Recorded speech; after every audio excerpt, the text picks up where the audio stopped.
برنامه‌های شبیه عشق ابدی چرا تولید میشه؟ دلیل اینکه این همه میتونه مخاطب به خودش جذب کنه چیه؟ آیا این برنامه اصلا برای ما فایده‌ای داره یا آسیب‌های خاص خودش هم داره؟ میشه به صورت تهدید بهش نگاه کرد یا به صورت سرگرمی و فرصت؟ من وحید احسانی هستم، آسیب‌شناس اجتماعی و در کمپین شهریار قراره به بررسی و تحلیل این برنامه بپردازیم. اول پس میریم سراغ این که چرا این برنامه تولید میشه. پشت سر این برنامه‌ها و سازندگان این برنامه که این همه هزینه میکنن، خرج میکنن، یک سری آدم رو دور هم جمع میکنن و حاضرن از منظرهای مختلف به مسائل اینا بپردازن، فقط و فقط یک چیز میتونه باشه و اون هم بازار سرمایه است. یعنی چی؟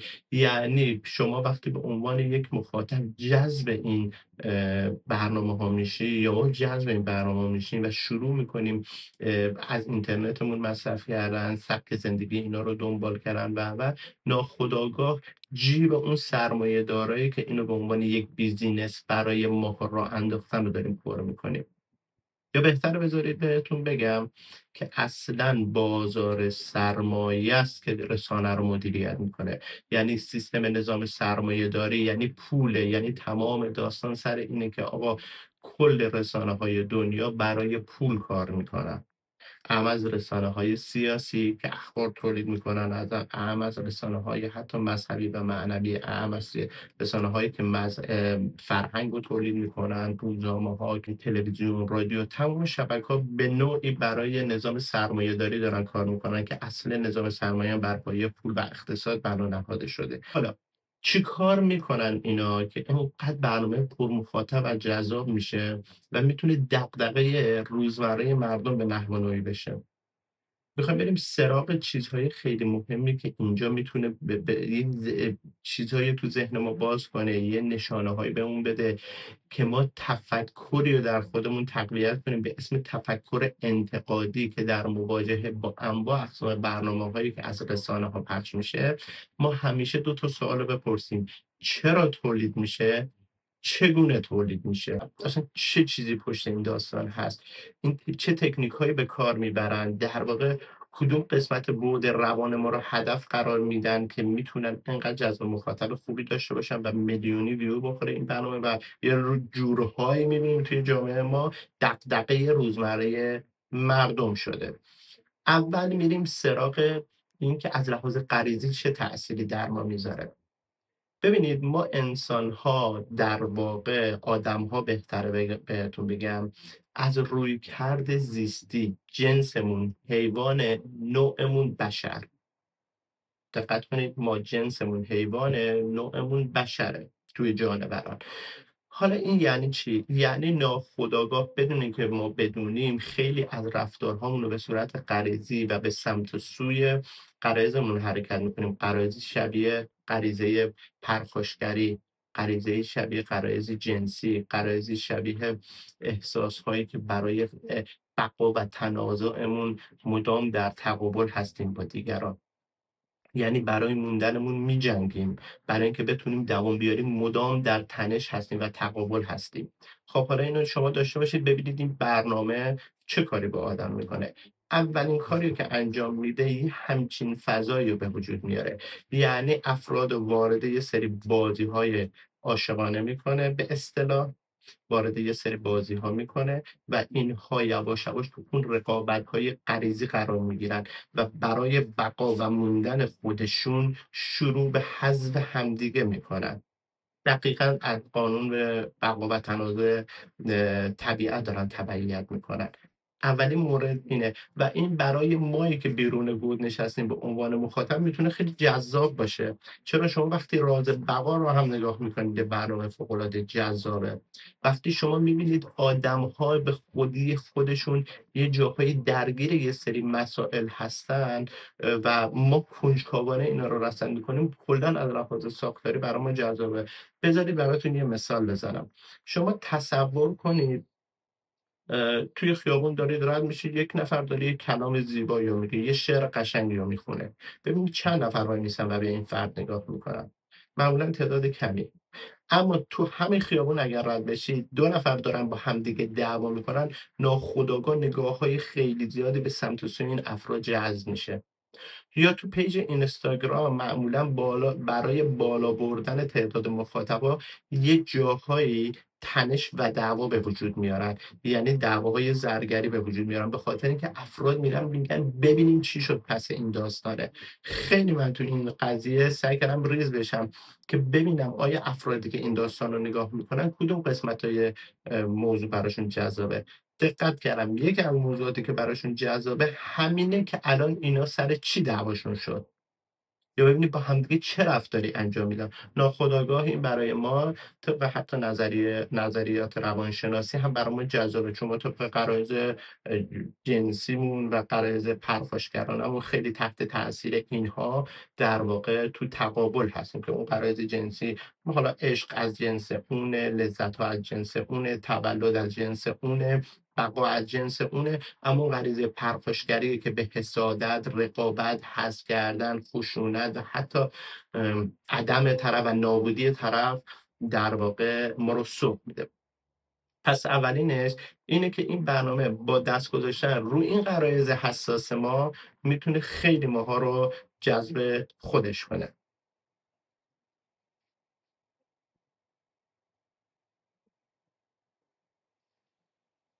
دومین موردی که خیلی جالبه اینجا اینه که سبک‌های داستانی به این موضوع میدن. خب ما آدم‌ها به خاطر اون حس کنجکاو بودنمون، زیبا شناختیمون، یک جورایی این احساسات در واقع ببینید دومین چیز اینه که این برنامه یه سبکی درست شده که یه حالت زیبا شناختی داره، یه جوری اون روح زیبا شناختی و هنرمندانه درون ما رو قلقلک میده.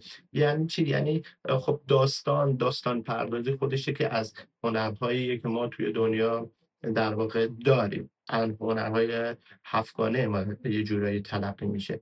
حالا اینا با تخیل پردازی، داستان پردازی، سناریو چیدن، یا حتی نه اینکه سناریو بخوان اونا کارگردان به اون محیط تزریق کنه، حتی داستان هایی که بین این آدم ها اتفاق میافته، این روح زیبا شناختی ما براش این جذابیت داره و دنبال این هست. خب حالا داستان این قضیه این دوتا آدم چی میخواد بشه، حالا داستان اون میخواد چی بشه، حالا داستان زندگی این که یک نفر بیرون از این گود وایساده وارد این مجموعه میشه، میخواد پارتنرش رو انتخاب کنه، این قرار کجای داستان قرار بگیره. و اینکه ما درگیر داستان‌های آدم‌ها میشیم حس خیلی خوبی بهمون میده و این چیز دومین ابزاری که ازش استفاده میکنن. چنانچه توی بحث‌های در واقع روانشناسی و فلسفه وجودگرایی یا هستیگرایی هم کلیت حرفش اینه آقا برید و داستانهای آدمها رو بشنوید، به صورت ادبیات از دید هنر و شروع کنید تو داستانهای آدمها غرق بشید که این خودش برای شما میتونه یه معنای عمیق داشته باشه. البته دیدن این برنامه‌های هیچ معنایی برای ما نداره، فقط اون روح زیبا شناختی و اون حسمون رو یه مقداری قلقلک میده و کنجکاومون میکنه نسبت به این قضیه. سومین موردی که خیلی تو این برنامه به هر حال جذاب به نظر میرسه در واقع دکور و دیزاین لباس‌های و مدل‌ها و تیپ‌هایی که این افراد دارن. یه جورایی برندینگ هم سعی میکنن کار کنن دیگه. شما لوکیشنی که تو این فضا هست، از نورهایی که استفاده میشه، مدام جابجایی این لوکیشن ها از فضاهای بسته به فضاهای باز، از ویوهای بالا استفاده میکنن، سعی میکنن لباس های بازیگرا یا اون افرادی که در واقع دارن تو این برنامه بازی میکنن، نمیخوام بگم در واقع به عنوان بازیگر، بهتره اینو بگم که به عنوان افرادی که واقعا سعی کردن زندگی واقعیشون رو، حالا بخشی از زندگی واقعیشون رو به هدف گرفتن اون پول بیارن تو دل داستان. اینها هم با پرداختن به لوکیشن ها و تغییر لباس ها و تیپ ها و خیلی چیزایی که جنبه بصری زیبایی یا جنبه دیداری زیبایی داره، سعی میکنن این جذابیت رو صد چندان کنن. چنانچه یه برنامه شبیه این چند سال پیش انگلستان درست کرده بود و جالب اینه تحقیقاتش رو من خوندم، خیلی نتایج جالبی داشت که میزان تاثیرگذاریش روی جامعه نوجوان به چه حدی بالا بود که در انتهای این ویدیو براتون توضیح میدم. موارد دیگری هم هست که خیلی ریز به شمار میره، ولی خب ما حواسمون رو باید بهش جمع کنیم. این یه برنامه فانه، جنبه سرگرمی داره، مخصوصا متاسفانه از اونجایی که رسانه‌های ما داخل کشور خیلی خوب عمل نمی‌کنن، در قدرت و جذب مخاطب خیلی خوب رفتار نمی‌کنن، خب این و نمیتونن اون قسمت سرگرم کننده رو برای مخاطبای ما در جامعه در واقع فراهم کنن. اینها تونستن با در واقع یه فضای سرگرم کننده ای ذهن مردم به خودشون مشغول کنن. یکی دیگه از مواردی که میتونم بگم باعث جذابیت این برنامه شده، این دعواها و این تنش‌های بین افراد یک جورهایی یا حتی میشه گفت احساس‌های خوبی که بینشون رد و بدل میشه، اون جایی که همون کاور میکنن، حمایت میکنن، اینا یه جورایی به ما رو درگیر این داستانه میکنه و ما ناخودآگاه خودمون رو میبریم با اون فرد همزاد پنداری میکنیم یا همدلی میکنیم. یعنی میریم یکی از اون کاراکترها رو انتخاب میکنیم یا دوست داریم در نقش یکیشون رو قرار بگیریم، یه جورایی میریم از تو روانمون از اون آدم دفاع میکنیم که چرا مثلا آقای ایکس این رفتار رو انجام داد، خوب کاری کرد، این وایسا جلوش، چرا فلان کس تونست فلان کار رو انجام بده. در واقع اینجور رفتارها، اینجور مدل‌ها باعث میشه که ما ناخودآگاه خودمون با شخصیت این آدما درگیر بشیم. دقت کرده باشین توی برنامه از شیوه‌های سورپرایز و غافلگیرانه خیلی استفاده میکنن. یعنی یه جاهایی که دیگه برنامه یواش یواش داره سطحش میاد پایین، حالت کسل کننده ایجاد میشه و یه نواخت میشه، با یه شوک، با آوردن یک نفر داخل برنامه، با چالش‌های جدیدی که به وجود میارن، حال هوای برنامه رو جوری بالا پایین میکنن که ناخودآگاه باز مخاطب اون کنجکاویش برمیگرده، شوقش برمیگرده، دنبال ایجاد اینکه داستان جدید قراره به کجا بره. با اومدن این آدم داخل این برنامه، این ساختاره داره قلقلک میشه. حالا قراره چه اتفاق جدیدی بیفته؟ یعنی شروع میکنن از تو دل این ساختاره با ورود آدم ها و دستکاری ساختارهایی که تو این رابطه های این آدم ها به وجود میاد، یه داستان های جدیدی تولید میکنن که خود این باعث جذب مخاطب میشه.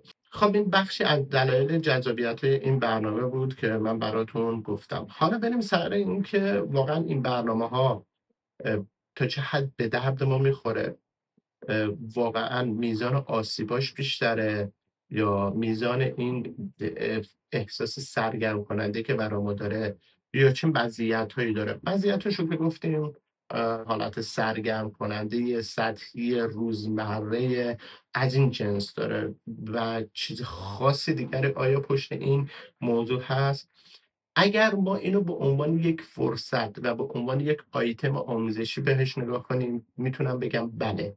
به عنوان یک مورد آموزشی وقتی ما میریم به ریز میشیم تو روابط این افراد، حالا یه جاهایش مشخص نقشه، یه جاهایش مشخص تحمیلی صحبتهایی، اما با اومدن یه سری آدم‌های جدید، مخصوصا من جدیدم خودم دارم قسمت‌های آخرش رو از دید کارشناسانه اونم دارم نگاه میکنم، با اومدن آدم‌های جدید نوع رفتارهای این آدم‌ها چه تغییری میکنه. مثلا تیپ شخصیتی هاشون تا الان چطوری بوده، وقتی اوضاع وارد یه بحران میشه، شبیه داستان مثلا شاهین از اول سعی میکرد با کنترل، با سیاست، با یه سری داستان‌ها پارتنر خودش رو داشته باشه، کلا روش مسلط باشید، یه دفعه فرد سومی وارد داستان شد و این رابطه خطی و تبدیل به یه رابطه مثلثی کرد و یه رقیب عشقی داخل این برنامه ایجاد شد، اوضاع و کنترل در رفت. حالا این رابطه چطوری الان باید جمع جور بشه؟ اصلا درست بوده، نبوده؟ خیلی این موارد تو این داستان ها میتونه آموزنده برای ما باشه. اگر ما بریم لحظه به لحظه، ریز به ریز حتی تعاملات این آدم ها رو بدونیم، تو آموزش های رابطه، تو آموزش های زوجی، توی آموزش های رفتار همدلانه و ارتباطات اجتماعی، خیلی میتونه برای ما آموزنده باشه. به فرض مثال بارها من دیدم داخل این برنامه که یک نفر حالش بده، اذیت و دو جور روی کرد باهاش، رفتار میشه. معمولا تا میبرنش تو، یک نفر داره درباره یه چالشی صحبت میکنه، داره از درد دلاش میگه، خیلی شروع میکنن بهش راهکار دادن که تو نباید این کارو میکردی، تو باید این کارو میکردی، به نظر من این درسته، اون غلطه. شروع میکنن تحلیل رفتارها و حول و حوش اون آدمه جلو رفتن، در صورتی که واقعا اینطوری نیست. ما موقعی که یک نفر مثلا درد داره، اذیت، ناراحته و داره آسیب میبینه، اونجا بهترین چیزی وقتی حرف نزدنه، وقتی فقط شنیدنه و تو حالت عالی ترش اگر بلد باشیم تکنیکا همدلی کردنه، که اینها میتونه قسمت ها آموزنده داستان باشه. یا وقتی که به نیت و هدفی یک نفر میاد داخل یک برنامه برای رسیدن به اون مبلغی که حالا به عنوان جایزه براش در نظر گرفته شده، بعد با دوست دختر سابقش حالا هنوز توی رابطه بوده، حالا یه رابطه جدید اومده، برای رسیدن به اون هدف شروع کرده، آیا این رفتار درستیه؟ آیا برای رسیدن به اون پوله، این که رابطت رو به خطر بندازی، چه حسی به آدم داره؟ واقعا این کار حرفه‌ایه؟ اصلا میارزه؟ آیا قطعا حتی تو اون پولم به دست بیاری میارزه به اینکه رابطه‌ای که داشتی رو از بین ببری، با احساسات آدما بازی کنی؟ اینا نکات خیلی ریزیه که میشه داخل این برنامه بهش رسید. و جالبتر و ناراحت کننده تر از این موضوع که به عنوان آسیب میشه بهش نگاه کرد، چرا آدم‌ها اجازه به خودشون میدن در همچین برنامه‌هایی شرکت کنن و اینکه خودشون، شخصیتشون، وجودشون رو خرج بازار سرمایه بکنن، به خاطر اینکه جیب یک سری آدم پرپول بشه، ریسک اینو میکنن که برای رسیدن به یه مبلغ خاصی هویت خودشون، رابطه خودشون، شخصیت خودشون رو در معرض حراج قرار بدن. واقعا این چه نگاهیه که یک آدم میتونه به خودش داشته باشه؟ که من واقعا یه وقت خودم به جای این بعضی از این کنشگرای این مجموعه میذارم، وقتی میرم با در جلدشون سعی میکنم باشون یه همزاد پنداری یا یه رفتار همدلانه داشته باشم، احساس میکنم چقدر تحت فشارن. واقعا بعضیا میگن خب اینا سناریو از قبل نوشته شده، شاید بخش‌هاییش که آقا حالا شما دو نفر برید بشینید اونجا، دوربین بیاد رو شما، شروع کنید صحبت کردن، یه جاهایی براشون سناریو نوشته شده باشه، اما ریاکشن ها، اون میزان خشم، حسادت ها، ناراحتی هایی که افراد از خودشون بروز میدن، اون میزان حجم فشار روانی که دارن تحمل میکنن، اون که شخصیتشون، فضایی که براشون به وجود اومده، یه جوری احساس مستعسل بودن و درمانده بودن، شبیه همون بازی مرکبی که حالا سریالش هم باز ما دیدیم، یه جورایی از همون جنس قربانی های خودشو برای پر کردن جیب اون آدم کارگردان، اون تهیه کننده که داره میگیره، از این جنسه. یکی دیگه از آسیب‌هایی که میتونه این برنامه‌ها داشته باشه، تاثیر مستقیم روی جامعه مخاطب اصلیش که نوجوان و جوانه داره میذاره. یه برنامه‌ای بود که کشور انگلستان اینو چند سال پیش، همین متد، همین مدل، اصلا ابداعش هم از همین کشور بود، در واقع درست کرده بود. بعدش یه سری تحقیق اومدن کردن انسان شناسا، جامعه شناسا و روانشناسا که آقا این برنامه چه تأثیراتی گذاشته. دقت کنید، خیلی جالب بود. نتایجی که اومده بود نزدیک به 6% میزان خودکشی تو بعضی از نوجوانشون برده بود بالا. چرا؟ به دلیل اینکه اون نوجوان یا جوان، در واقع اینا از مدلینگ رو سعی کرده بودن بیشتر استفاده کنن، خوشگل بودن، خوشتیپ بودن. خب نوجوان ها هم این هویت جسمانی یا این خودآگاهی جسمانی براشون خیلی مهمه و این تیپ و اندام و اینا می اومدن رسانه رو میدیدن، از اینکه این اندامش، این تیپش، این شخصیت حالا با داشت نقش یه کاراکتر داستانی رو براش ایفا میکرد، نتونسته بود اونجوری این بدنش رو با اون هماهنگ کنه، یعنی قبطه میخورد، تصویر میخورد چه اندامی داره، ببین به خاطر اندامش، تیپش، چقدر پسر جذبش میشن یا چقدر دختر جذبش میشن. همین افکار این مدلی و تنش هایی که حالا به وجود اومده بود، این عزت نفسی که در واقع روی بچه ها رسانه تأثیر منفی روش گذاشته بود، اینا همه صدمه خورده بود و باعث با این شده بود آسیب های شبیه خودکشی، مصرف دراگ، تأثیر خیلی زیادی گذاشته بود. روابط فوق‌العاده سطحی برنامه‌ریزی میشه. اصلا وقتی ما میایم این واژه رو، یعنی شما رابطه دو تا انسان معمولی رو در سطح این مدلی شما به معنی عشق تعبیرش میکنید، داری به مخاطب خودت اینو ذهنیت رو میدی که عشق همینه، در صورتی که عشق اصلا همین نیست. عشق به این راحتی با اینکه دو نفر بیان آقا من الان بیا توی جذابیت اولیه برام داری بیا پارتنر بشیم، این اصلا به معنی عشق نیست. ما 5 دسته جذابیت داریم. یه سری جذابیت‌های اولیه که شامل حال جذابیت جسمانی میشه که همون تیپ و استایل و لحن صدا و اینجور چیزا هم شامل حالش میشه. یه سری جذابیت‌های شخصیتی داریم، جذابیت‌های موقعیت اجتماعی داریم که حالا طرف از چه سطح طبقه اجتماعی، شغلش چیه، تحصیلات انواع اقسام اینا. یه سری جذابیت‌ها داریم که ما چقدر شبیه هم هستیم، خاطراتمون، زندگیامون، فرهنگمون. و یه سری جذابیت ما تفاوت‌های ماست که ما چقدر با فرد مقابلمون به متفاوتیم. اصلا خود این تفاوت یه وقتی باعث جذب افراد به هم میشن، ولی وقتی همچین برنامه‌هایی میاد حتی تو آیتم اولیه فقط اینو تقلیلش میده، این جذابیت رو تو مرحله اول فقط به جذابیت‌های ظاهری، یعنی اون 4 پی دیگه رو خیلی کم بهش میپردازه. چون شما در عرض حالا 40 روز، 1 ماه، 2 ماه این برنامه در واقع تولید میشه، شما نمیتونی به کنه و بنه شخصیت این فرد پی ببری، موقعیت اجتماعی این فرد داخل اینجا خیلی حرف نمیزنه. شما نمیتونی با این فرد توی دنیایی باشی که بتونی در واقع شباهت یا تفاوتات رو با این آدم خیلی بتونی بررسی کنی. با اینکه خود این جزء جذابیت هاست. جذابیت مرحله اول پیش از آشنایی افراد برای ایجاد یک عشق پایدار. پس اینا تو همین مرحله جذابیت نگهش میدارن. یکی دیگه از آسیبایی که ما داریم همینه، ولی متاسفانه اینو به عنوان عشق میدن به خورد جامعه، به خورد بچه‌های ما، به خورد آدم‌ها، و همه فکر میکنن عشق همینجوری پوشالی سطحیه.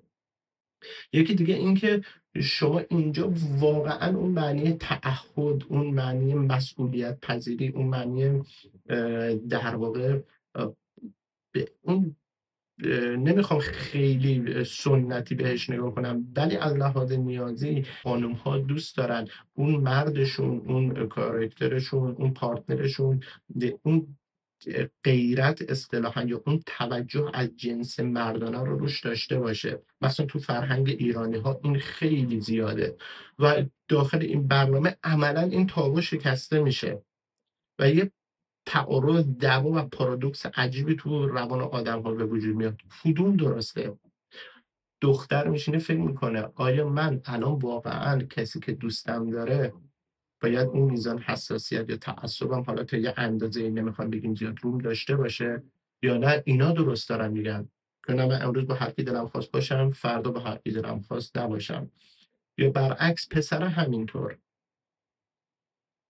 پسر آیا این خانومی که الان من باشم، دختری که باشم، آیا همین الان که داره با من صحبت میکنه، همین الان که داره در واقع من دارم پوشش میکنم، اون داره هوا منو داره منو در واقع کنارم هست، بغل میکنیم همدیگه رو، میشینیم کنار همدیگه، اون مجبوره بره با یک نفر دیگه هم چون 2 تا گزینه پیش داره بره همین رفتارا رو انجام بده، یه دیتی رو با همدیگه میرن. آیا اصلا درسته؟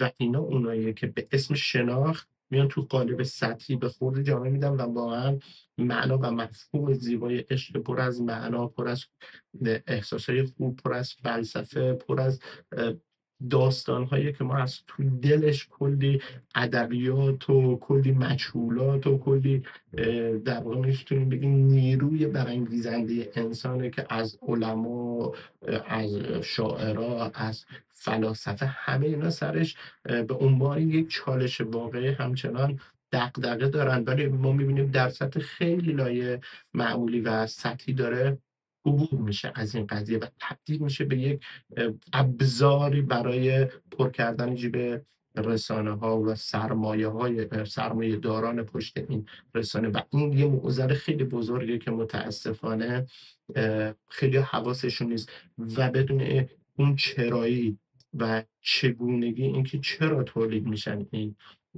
در واقع برنامه ها و چگونه تولید میشن، داره روی جامعه تاثیر مستقیم خودشو میذاره.